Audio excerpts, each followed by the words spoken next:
शरण जावे सर्व भावे देवासी, तो हा उतरील पार दुस्तर नदीचा. बहु आहे करुणावंत, बहु आहे करुणावंत, अनंत हे नाम ज्या, तो हा उतरील पार भवदोस्तर नदीचा.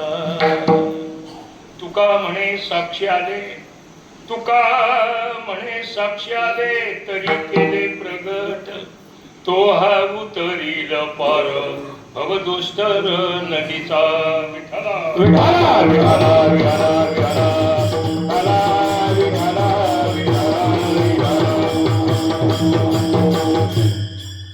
म्हणून शरण जावे सर्व भावे देवासी, तो हा उतरील पार भवदोस्तर नदीचा.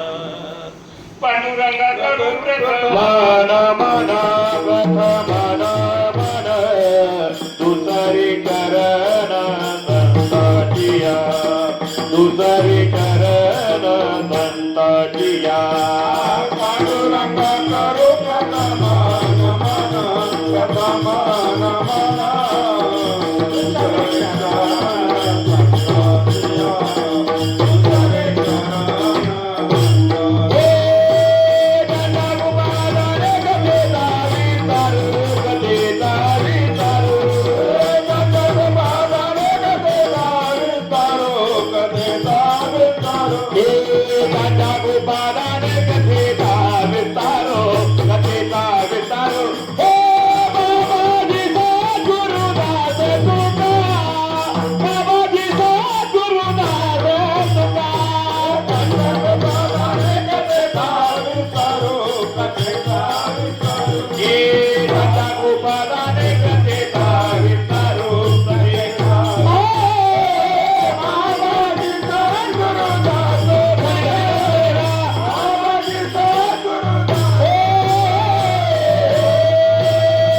सर्व भावे देवासी, तो हा उतरील पार भवदुस्तर नदीचा. प्रस्तुत प्राप्त प्रसंग आज आपल्या नारोडी गावामध्ये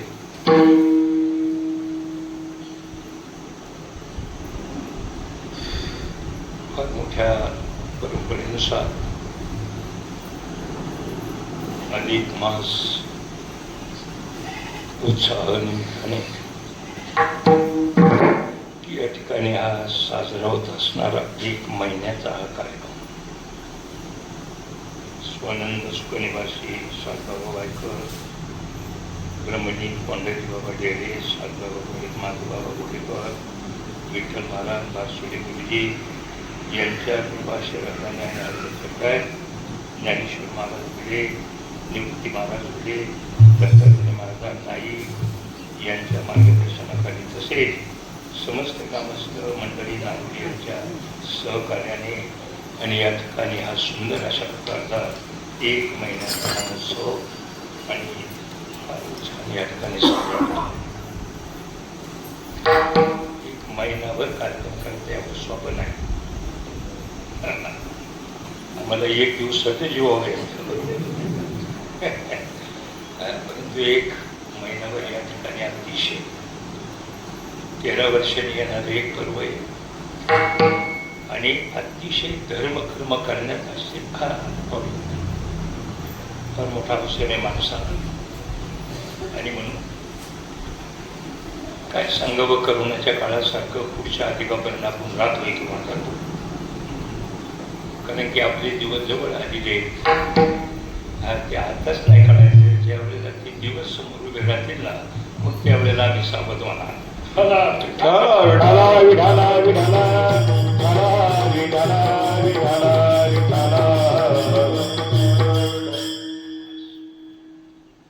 सेवेकरता निवडलेला अभंग विठू भक्तीचा डंगोरा म्हणून ज्यांनी प्रतिज्ञा केल्या आणि हरिभक्तीचा महिमा विशेष वाढविला. शास्त्र संस्कारहीन मंदबुद्धी जीवांना प्राकृत भाषेमध्ये ग्रंथ करून कर्म उपासना ज्ञान याची ओळख करून दिली आणि सन्मार्गाला लावलं. अशा संत मालिकेपैकी श्रीमंत संत श्रेष्ठ जगद्गुरु तुकाराम महाराज यांचा आणि भगवत शरणागतीचं महात्म्य सांगणारा 4 खडकाचा सुंदर अशा प्रकारचा अभंग आहे. पहा महाराजांच्या अभंगाकडे काय सांगतात तुकाराम महाराज अभंगामध्ये. तुकाराम महाराज अखंड मानव सृष्टीला अतिशय मोलाचा उपदेश करतात. आमच्याकडे बोट करून तुकाराम महाराज म्हणतात, मनुष्य जन्म प्राप्त झाला ना मग मानवी जीवनामध्ये या माणसाचं आद्यकर्तव्य जर कोणतं असेल तर जगाच्या मालकाला शरण जा, मनवोनी शरण जा, म्हणून शरण जायचं. फार मोठी मजा आहे. अभंग पहा किती सुंदर आहे. आणि अभंगामध्ये सुरुवात करताना तुकाराम महाराजांनी मनवुनी या शब्दाचं नियोजन केलेलं आहे. मनवुनी म्हणवणे हा शब्द कारण दाखवतो. काय कारण? म्हटले तुम्ही असं का करता? म्हटले बाबा असं केल्यानंतर तसं होतंय म्हणून आम्ही असं करू. काय देवाला शरण जायचंय कारण काय? म्हणून शरण जायचे कारण दाखवतो. मग कारण एकच नाही. काय कारण आहे देवाला का शरण जायचं? पहिलं कारण आहे की जन्माला आल्यानंतर प्रत्येकाला आपली बुद्धी तपासायची म्हणून देवाला शरण जायचं. कुळाचा उद्धार करून घ्यायचा आहे म्हणून देवाला शरण जायचे. त्रिविध ताप हटवायचे म्हणून देवाला शरण जायचे. षड विकार घालवायचे म्हणून देवाला शरण जायचे. मायेतून तरायचे म्हणून देवाला शरण जायचे. भवनदी पार करायची म्हणून देवाला शरण जायचे. चिंतामुक्त व्हायचे म्हणून देवाला शरण जायचे. निर्भय बनायचे म्हणून देवाला शरण जायचे. कलीचा लागलेला कलंक काढून टाकायचा आहे म्हणून देवाला शरण जायचे. ते काही एक कारण आहे. मजा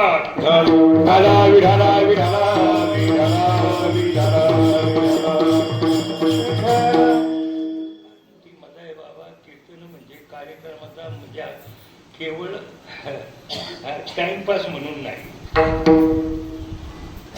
टाइमपास म्हणून मनुष्य जीवन स्वच्छ नाही, शुद्ध नाही. किती गुंतलेलं आहे बा. किती कारण सांगितली? 10 कारण सांगितली मी आता. एवढी कारण माणसाच्या आणि जोपर्यंत या सगळ्यातून हा मुक्त होत नाही ना की तोपर्यंत त्याच्या जन्माला आल्याचं सार्थक होणार नाही. आणि मग तो हा मुक्त कधी होईल. म्हणून महाराज म्हणतात जोपर्यंत हा जीव देवाला शरण जात नाही की तोपर्यंत भगवंताची कृपा होणार नाही. कृपा होण्याकरता शरण जायचे आणि शरण जाण्याकरताच कृपेची गरज आहे.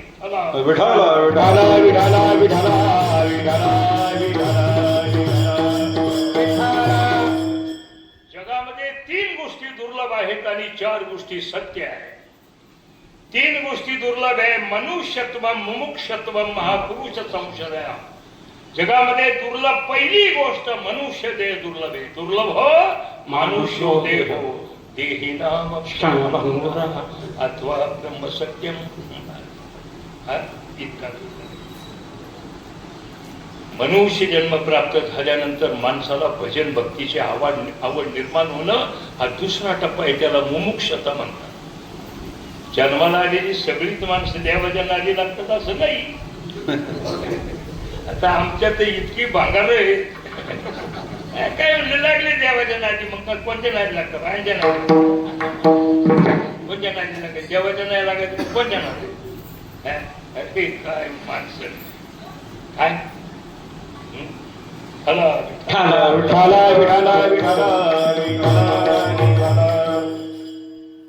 दुर्लभ अशा प्रकारचा मनुष्य जन्म प्राप्त झाल्यानंतर या माणसाचं या जीवाचं जर राज्य कर्तव्य जर कोणतं असेल तर भजन भक्तीकडे जाणं, त्याला मुमुक्षता म्हणतात. दुसरा टप्पा.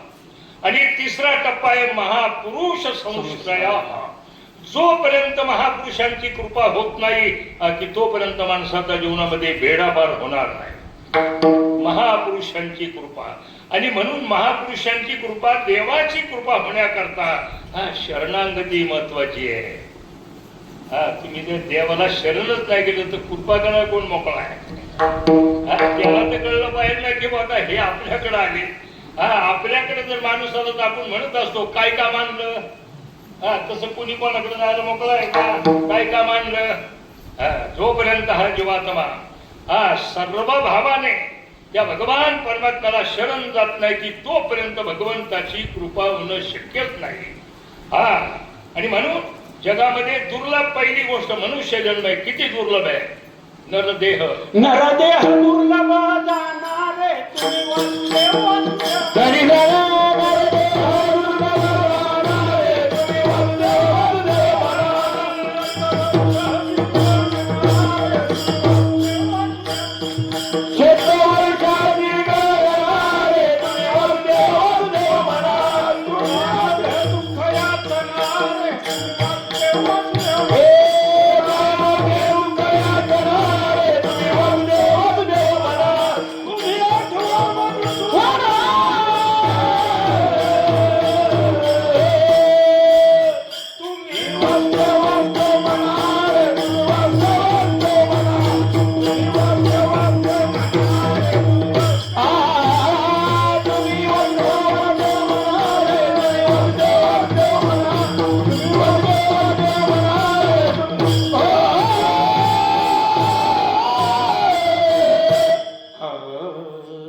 त्या नरण्यामध्ये दुःख यातना आहेत म्हणून तुम्ही वासुदेव वासुदेव म्हणा.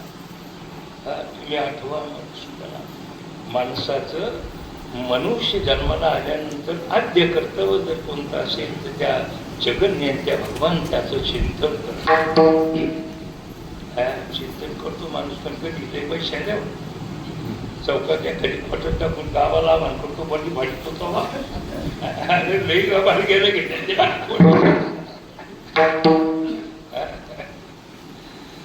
किती दुर्लभ आहे. पहिलं कारण सांगितलं. अनेक जन्मांच्या शेवटी प्राप्त होतो म्हणून दुर्लभ आहे. बहुत जन्मांती जन्मला देव तू सोयरा हे नरा हे माणसा. अरे अनेक जन्मांच्या शेवटी आता माणसाच्या जन्माला आला. आता तुझं जर राज्य कर्तव्य जर कोणतं असेल तर देवाला सोयरा कर. देव सोयरा ज्यांचा झाला त्याला रडावं लागत नाही. हे तुमचे आमचे सगळे सोयरे मरके आहेत. आई मरेल, बाप मरेल, चुलता मरेल, काका मरेल, मिवणी मरल, कोणतरी मरल आणि रडावं हे लागणारच आहे. पण देव कधी मरत नाही. 4 गोष्टी सत्य सांगितल्या जगात. देव सत्य, त्याचं नाम सत्य, मृत्यू सत्य आणि जीवनामध्ये असणारा समय सत्य.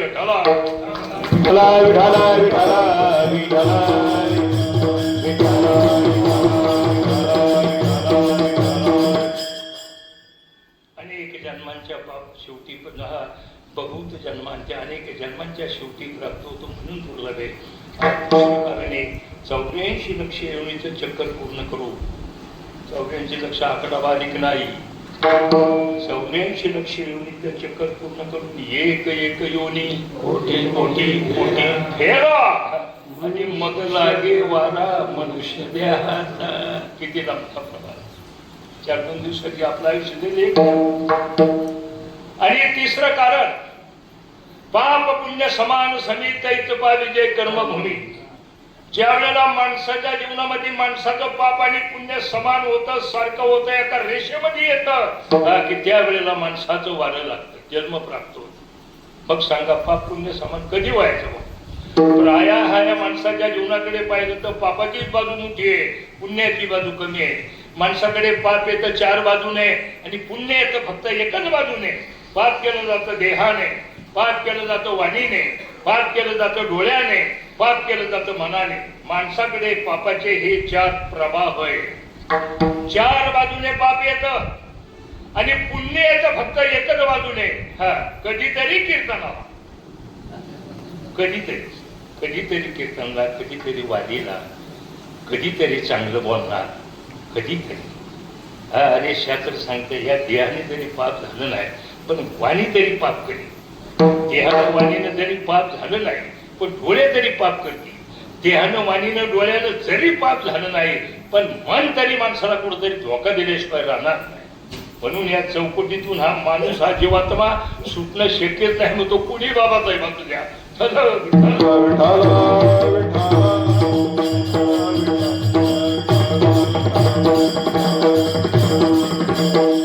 मागच्या जन्मामध्ये तुमचं आमचं पाप आणि पुण्य हे सारखं झालंय, समान झालंय, एका रेषेमध्ये आलंय. म्हणून आम्ही माणसाच्या जीवनाला आलोय, जन्माला आलोय, आम्ही माणूस दिसतो.